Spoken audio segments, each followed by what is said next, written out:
Sabe quando a gente ouve falar que uma empresa foi hackeada? O que será que acontece lá dentro, nos bastidores, naquele momento de crise?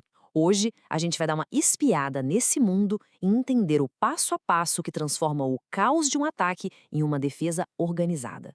Pois é, essa é a pergunta de US$ 1 milhão.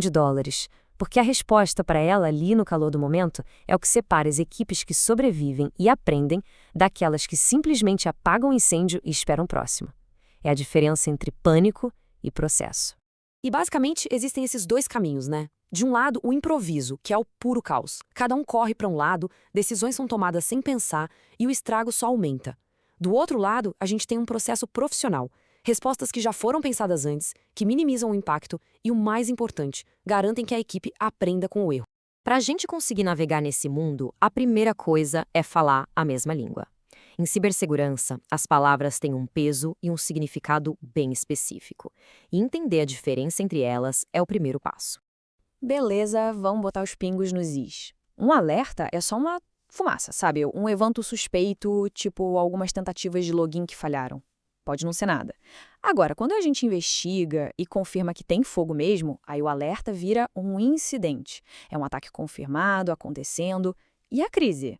Ah, a crise é quando o fogo se alastra e o impacto é gigante, tipo um invasor que conseguiu acesso à rede inteira. E essa frase é a pura realidade de quem trabalha com defesa.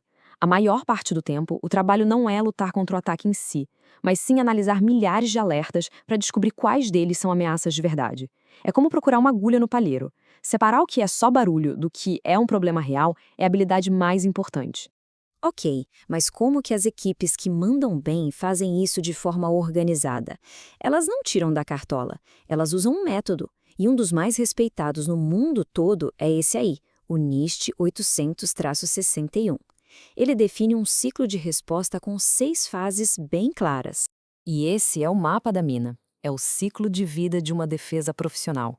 Começa lá atrás, na preparação, muito antes do ataque.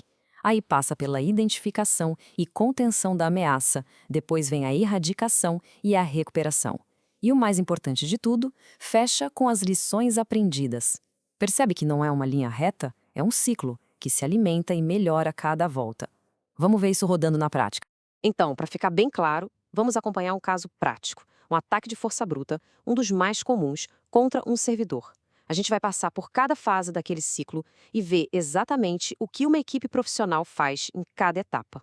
A defesa de verdade não começa quando o alarme toca, não. Começa muito antes, meses até anos antes. Preparação é sobre ter as ferramentas certas, as regras do jogo definidas e uma equipe treinada. É ter tudo no lugar para quando o problema aparecer, a ação ser quase automática, sem improviso.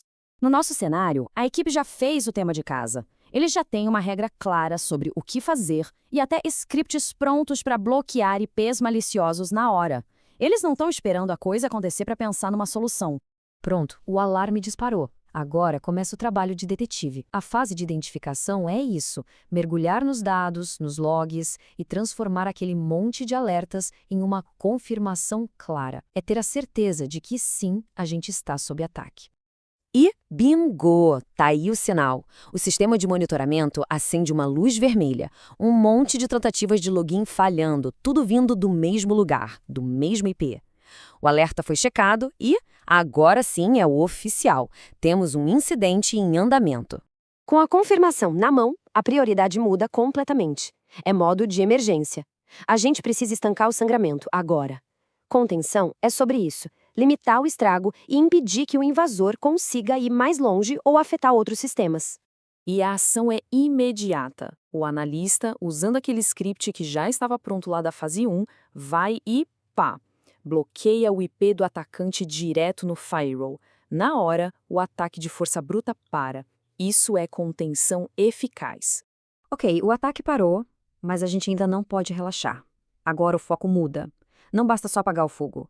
É preciso entender o que causou o incêndio e garantir que não comece de novo. Essa é a fase de erradicação. A equipe vai fundo na causa do problema. Eles percebem que a porta de entrada foi permitir login com senha. Então, o que eles fazem? Desativam isso. A partir de agora, só entra com chaves criptográficas, que é algo muito mais seguro. Pronto, a vulnerabilidade foi eliminada na raiz. Beleza, a ameaça foi eliminada, agora é hora de voltar à vida normal, mas com calma. A recuperação é sobre trazer tudo de volta, mas garantindo que todos os sistemas estão operando de forma segura e que nada mais foi afetado. Então a equipe faz um check-up geral para ter certeza de que a mudança feita na erradicação não quebrou nenhuma outra coisa. Tá tudo ok? Ótimo. O servidor volta para o ar, mas agora com um olho extra em cima dele, sabe? Um monitoramento reforçado só para garantir que a solução funcionou mesmo. E chegamos na fase que, sinceramente, é a mais crucial de todas e a que muita gente esquece. A pergunta aqui não é para achar um culpado, é para entender o que a gente aprendeu com isso. É aqui que o prejuízo de um ataque vira de fato um investimento em segurança. A nossa equipe modelo senta e analisa tudo o que aconteceu. E eles saem com 2 melhorias práticas. Primeiro, ajustar o alerta para ele apitar mais cedo da próxima vez. E segundo, automatizar de vez aquele script de bloqueio. Ou seja, no próximo ataque parecido, a resposta vai ser ainda mais rápida. No fim das contas, a gente percebe que o jogo não é só sobre responder a um ataque. É sobre construir uma organização que apanha, levanta e volta mais forte. Isso é que a gente chama de resiliência.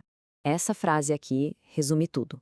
É isso. Se uma organização passa por todo esse perrengue e não tira uma lição clara, pode ter certeza, o mesmo tipo de ataque vai acontecer de novo. O aprendizado é o que faz o esforço todo valer a pena, transformando um problema de hoje numa defesa melhor para o futuro. Então, fica a pergunta, né? Como a gente garante que um sistema não caia no mesmo truque 2 vezes?